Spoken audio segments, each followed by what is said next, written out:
અટવા પોલીસે ઝડપી પાડેલા આરોપીના 10 દિવસના રિમાન્ડ બાદ આરોપી સગીર નીકળ્યો હતો, જેને લઈ આરોપીના વકીલે આક્ષેપો કર્યા હતા.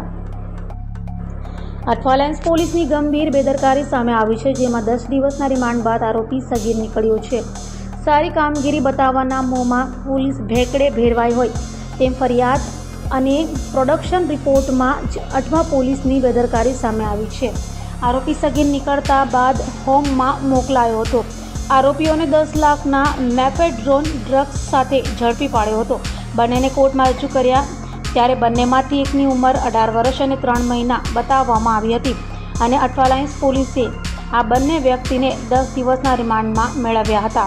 પિતાએ એડવોકેટ મારફતે કોર્ટમાં અરજી કરી હતી, જેમાં ઉંમરના પુરાવા સ્વરૂપે કોર્ટમાં સ્કૂલનું લિવિંગ સર્ટિફિકેટ મૂકી હતી.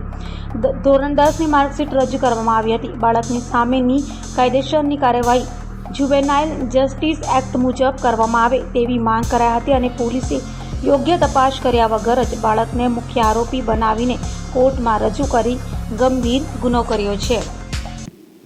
એમાં એવું છે કે પાંડેસરાથી 2 છોકરાઓ એ કોઈ 100 ગ્રામ ડ્રગ્સ લઈને કોઈ ડિલિવરી કરવા જતા હતા અને ત્યાં અઠવા લાઇન્સ પોલીસ સ્ટેશન હદ વિસ્તારમાં કદમપલ્લી વિસ્તારમાં કોઈ જગ્યાએ એ લોકોને ધરપકડ કરવામાં આવી.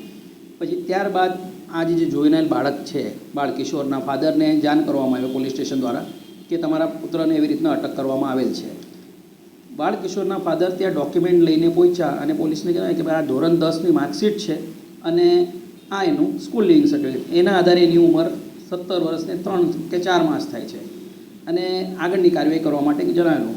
પોલીસે આગળની કાર્યવાહી ન કરતાં એને પુખ્ત તરીકે દર્શાવી નામદાર કોર્ટમાં રજૂ કરીને દિવસ 8ના રિમાન્ડ મેળવી લીધેલા.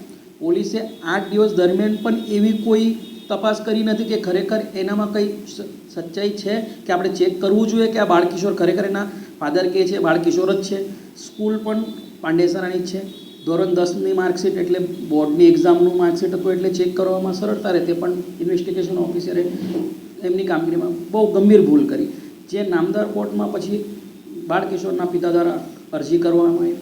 અરજી કરવા જ્યારે નામદાર કોર્ટે બધા ડોક્યુમેન્ટ ધ્યાને લીધા અને એમની એ અરજી પર હુકમ કર્યો અને બાળકિશોરને જુવેનાઇલ જસ્ટિસ બોર્ડમાં રજૂ કરવા માટેનો હુકમ કર્યો.